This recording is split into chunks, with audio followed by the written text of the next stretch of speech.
Here's something that'll twist your brain. Every time someone says Ashkenazi Jews, they're using the name of Japheth's great-grandson from Genesis 10. But wait, it gets weirder. Ashkenaz is associated with Germany, but he probably never lived anywhere near Germany.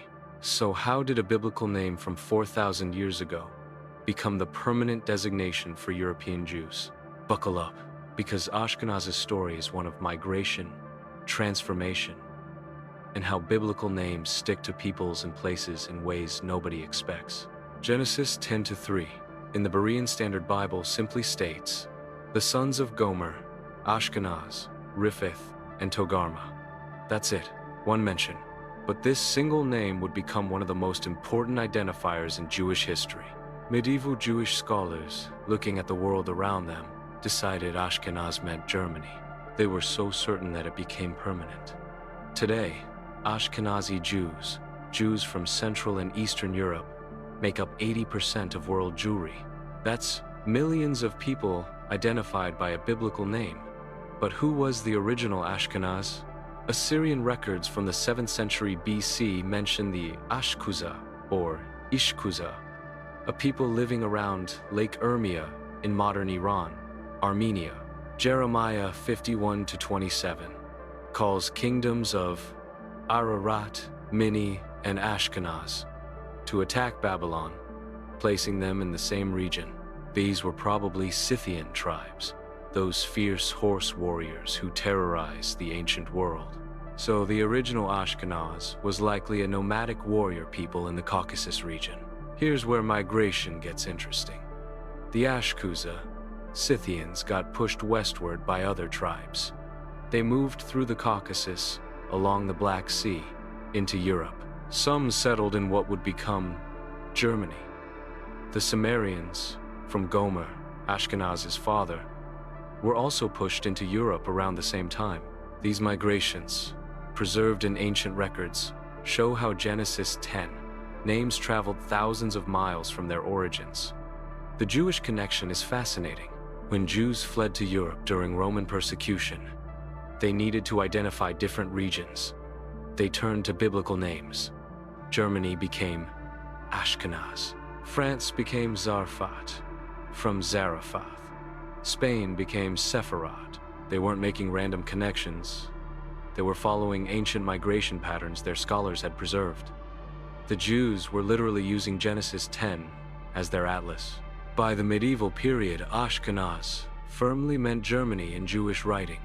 The great Jewish scholars of the Rhine Valley were called Ashkenazi authorities.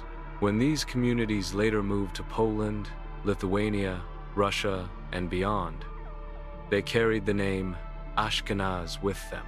A biblical name for Scythian warriors became the identifier for Jewish communities that would produce Einstein, Freud, and countless Nobel Prize winners. The Germanic peoples themselves, regardless of the Jewish designation, show remarkable connections to this region.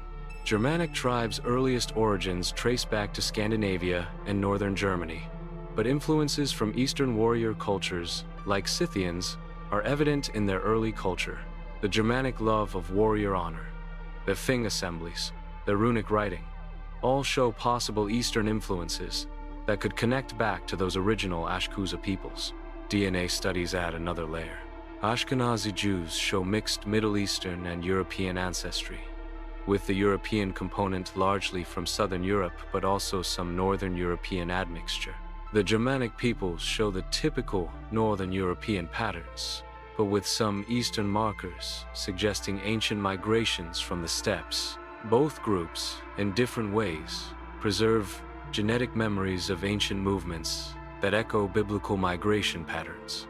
The tragedy of the Holocaust adds dark irony to the Ashkenaz connection. The Nazis, claiming to be the pure Germanic race, tried to exterminate the Ashkenazi Jews who bore Germany's biblical name. They were literally trying to destroy the people who carried their own ancestral identifier.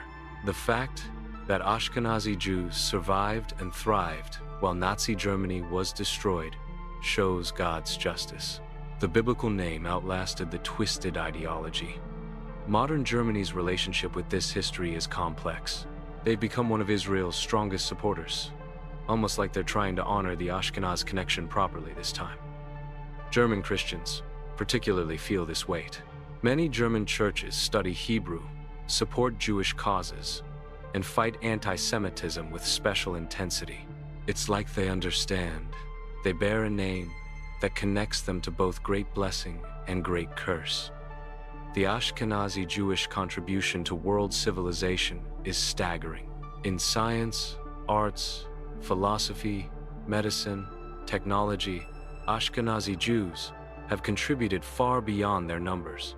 The culture that developed in Ashkenaz, medieval Germany, and spread across Europe created a unique synthesis of Jewish wisdom and European intellectual tradition. The name Ashkenaz became associated with scholarly achievement and innovation. Here's your takeaway. Names matter more than we think. Ashkenaz gets one mention in Genesis, but his name shaped identity for millions. You might feel like your life is just one mention in history's record, but God can use that one mention to influence centuries. The Jewish adoption of Ashkenaz shows how biblical truth transcends genetics. You can become part of a biblical heritage through faith and identification, not just blood. Don't underestimate the power of identification.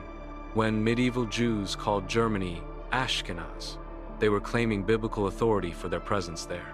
When you identify with biblical promises and heritage, you're doing the same thing. You might not be genetically from Abraham, Ashkenaz, or any biblical figure, but through faith, you can claim their spiritual heritage. The Ashkenazi Jews prove that biblical identity can be adopted, adapted, and make you part of the story. Share your thoughts in the comments below. Thanks for watching.